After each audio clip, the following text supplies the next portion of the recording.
आपको अपने पिछली लेक्चर में क्या सिखा था हमने, द्विघाती सूत्र जो है, हमने द्विघाती सूत्र जिसको हम श्रीधराचार्य सूत्र बोलते हैं, ठीक है, श्रीधराचार्य सूत्र यानी क्वाड्रेटिक फॉर्मूला, इससे हमने किसी द्विघात समीकरण को हल करना सीखा था, ठीक है। तो हम क्या करेंगे, देखो द्विघाती सूत्र से हम ये भी ज्ञात कर सकते हैं कि किसी भी, जैसा कि क्वेश्चन हमें पूछा जाता है, कभी कभी एग्जाम में ऐसा क्वेश्चन पूछ लिया जाता है कि द्विघाती सूत्र द्वारा समीकरण 2x² - 3x + 5 = 0 के मूल यदि उनकी प्रकृति है तो ज्ञात कीजिए। तो कभी कभी क्या होता है, किसी द्विघात समीकरण के मूलों की प्रकृति नहीं आती, मतलब कि कभी कभी हम किसी कंडीशन में किसी द्विघात समीकरण के मूलों को ज्ञात नहीं कर सकते, ठीक है, कभी कभी x के मान नहीं निकाल सकते। आज हम क्या करेंगे, हम सीखेंगे कि कौन सी वो स्थिति है, कौन सी वो प्रकृति है जिसमें मूल ज्ञात नहीं किए जा सकते। आ रही बात समझ?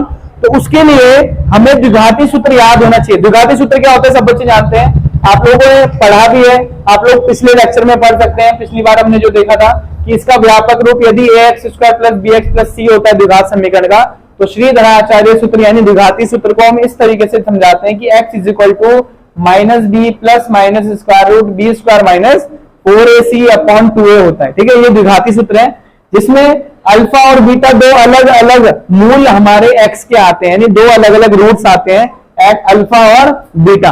अल्फा की वैल्यू हम प्लस वाली लेते हैं और बीटा की क्या लेते हैं, माइनस, जिसमें ये स्क्वायर रूट के इनसाइड जो वैल्यू है b² - 4ac, इसको हम बोलते हैं विविक्त कर, जो कि हम पहले डिस्कस कर चुके हैं, ठीक है। विविक्त कर यानी इसको डिस्क्रिमिनेंट यानी d से निरूपित करते हैं। किससे निरूपित करते हैं हम इसको, d से, ठीक है। तो हम खाली इस d की हेल्प से, ध्यान देंगे, हम इस d यानी के विविक्त कर की हेल्प से b² - 4ac को निकालकर ये बता सकते हैं कि मूलों का अस्तित्व होगा कि नहीं होगा। एग्जाम में प्रश्न किस तरीके से पूछता है उस पर ध्यान देंगे। देखो एग्जाम में प्रश्न आता है, कोई एक द्विघात समीकरण दी होती है और द्विघात समीकरण के यदि मूलों का अस्तित्व होता है, यानी कि यदि मूलों का अस्तित्व होता है, उनकी प्रकृति होती है, तो उनको ज्ञात करना होता है। तो मूलों की प्रकृति कैसे ज्ञात करते हैं वो हम आज सीखेंगे, ठीक है। तो मूलों की प्रकृति कैसे ज्ञात करनी है, आप लोग इसी पे ध्यान दें। मूलों की प्रकृति, तो दो मूलों की प्रकृति जो होती है, मूलों की प्रकृति को हम ज्ञात करने के लिए nature of the roots, nature कैसे डिफाइन करेंगे रूट्स का, नेचर ऑफ द रूट्स यानी कि मूल, इन मूलों का नेचर अगर हमें निकालना है, उसके लिए ध्यान रखना आप इस विविक्त कर की वैल्यू पे डिपेंड करता है नेचर, ठीक है।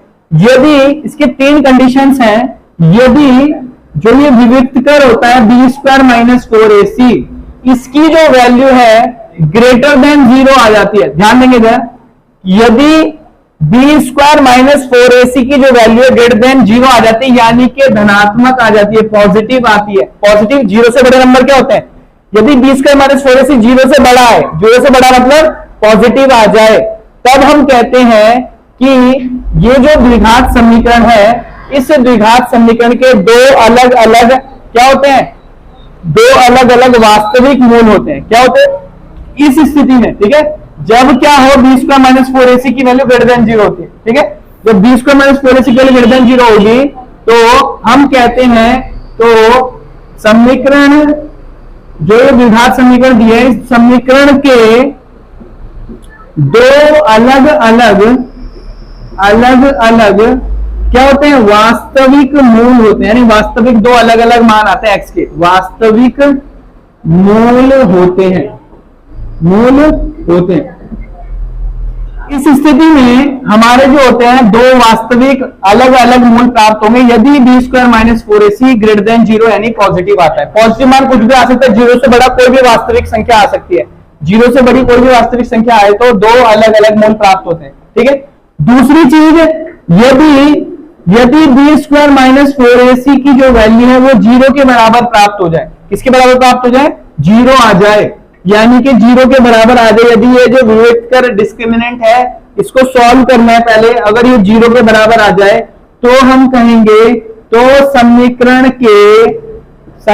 के दो बराबर मूल होते हैं। क्या होते हैं, समीकरण के दो बराबर मूल प्राप्त होंगे, बराबर वास्तविक मूल प्राप्त होते हैं। आरी बात समझ में, बराबर का मतलब, बराबर मूलों का मतलब यहां पर यह है कि यदि एक x का मान, अल्फा का मान 1/2 आ गया, तो दूसरे वाले बीटा का मान भी क्या आएगा, 1/2 ही आएगा, यानी दोनों बराबर आएंगे। यानी कि जो एक मान हमारा अल्फा का 1/2 आया तो बीटा भी उतना ही आएगा। यदि अल्फा का मान -1 है तो बीटा भी -1 आएगा। तो वो डिपेंड करता है जब हमारा b² - 4ac क्या होता है, 0 के बराबर आए, तब इस स्थिति में बराबर वास्तविक मूल आते हैं। ठीक है, वास्तविक मूल प्राप्त होंगे। समझ में आ गया। दूसरी कंडीशन। तीसरी कंडीशन क्या है, इसको समझेंगे।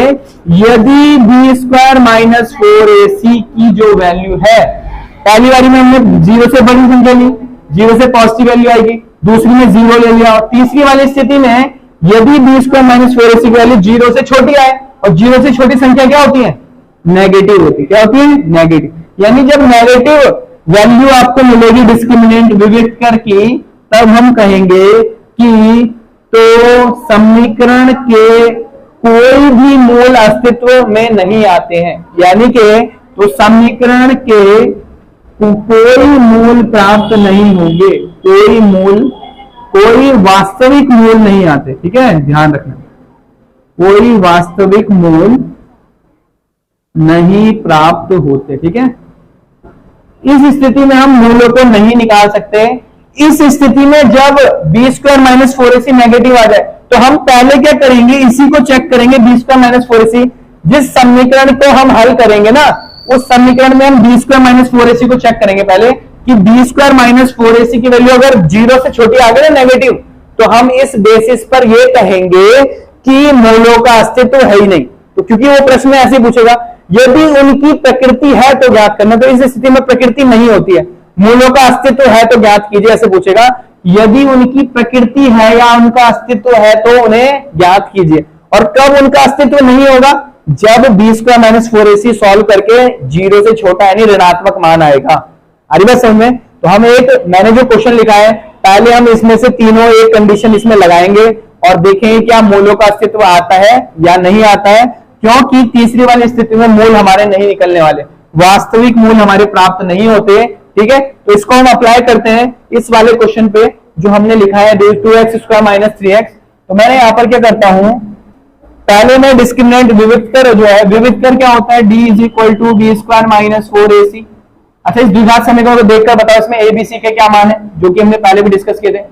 x² का गुणक a होता है, a = 2, b = d a होगा -3 और c का मान क्या होगा, 5 होगा। चलो यहां पर रख लेते हैं इसको, d की वैल्यू निकालते हैं जरा।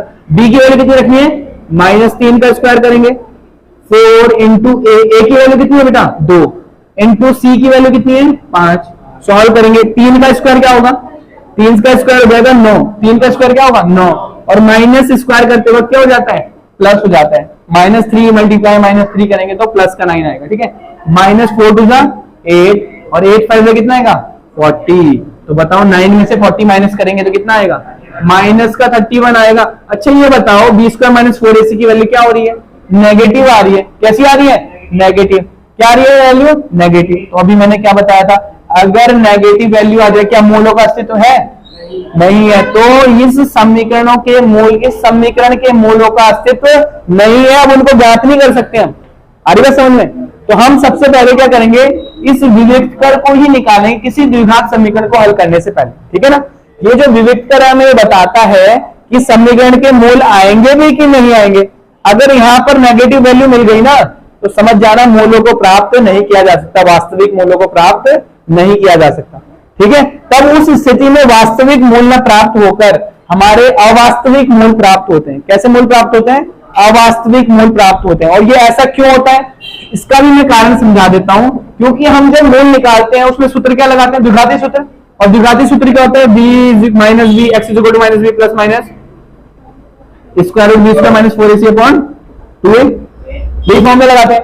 अच्छा ये बताओ, अगर b² - 4ac की वैल्यू नेगेटिव आ जाए और वर्गमूल के अंदर जब कोई नेगेटिव नंबर रखना पड़े, वर्गमूल के अंदर कोई नेगेटिव नंबर रखना पड़े, तो बताओ क्या होता है, क्या वो वास्तविक संख्या होती है। वर्गमूल के अंदर कोई भी ऋणात्मक संख्या अपने आप में ये निरूपित करती है कि ये एक अवास्तविक संख्या है। तब हमें यहां पर वास्तविक मूल नहीं मिलेंगे। तब ये कौन सी प्रकार की संख्या हो जाती है, अवास्तविक संख्या, जिनको आप लोग हायर क्लासेस में पढ़ेंगे। ठीक है, इनको भी पढ़ाया जाएगा आप लोगों को। ठीक है, तो इस चीज को जो मैंने यहाँ पर 3 कंडीशन लिखी है, इन 3 कंडीशन को अप्लाई करना आना चाहिए। इनका यूज क्या है, इंपॉर्टेंस क्या है? इंपॉर्टेंस ये है कि हम सिर्फ और सिर्फ इसकी हेल्प से किसी भी द्विघात समीकरण के मूलों की प्रकृति को ज्ञात कर सकते हैं, उनके अस्तित्व को ज्ञात कर सकते हैं। समझ में आ रही बात? ठीक है, तो हम और समीकरण पर भी इनको अप्लाई करेंगे। एक द्विघात समीकरण, जरा बोलो जरा द्विघात समीकरण एक, और उस पर इसको अप्लाई करके देखो। ये सामने मैंने द्विघात समीकरण लिखी है, इस द्विघात समीकरण के पर भी आप इसको अप्लाई कर सकते हो, और क्या इसकी मूल्यों का अस्तित्व है या नहीं है, आप लोग इसका आंसर मुझे अभी बताओ जरा। ठीक है, निकाल के इसका आंसर मुझे बताओ। ठीक है, subscribe to my YouTube channel and press the bell icon. मिलते हैं हमारी नेक्स्ट वीडियो में, तब तक के लिए बाय।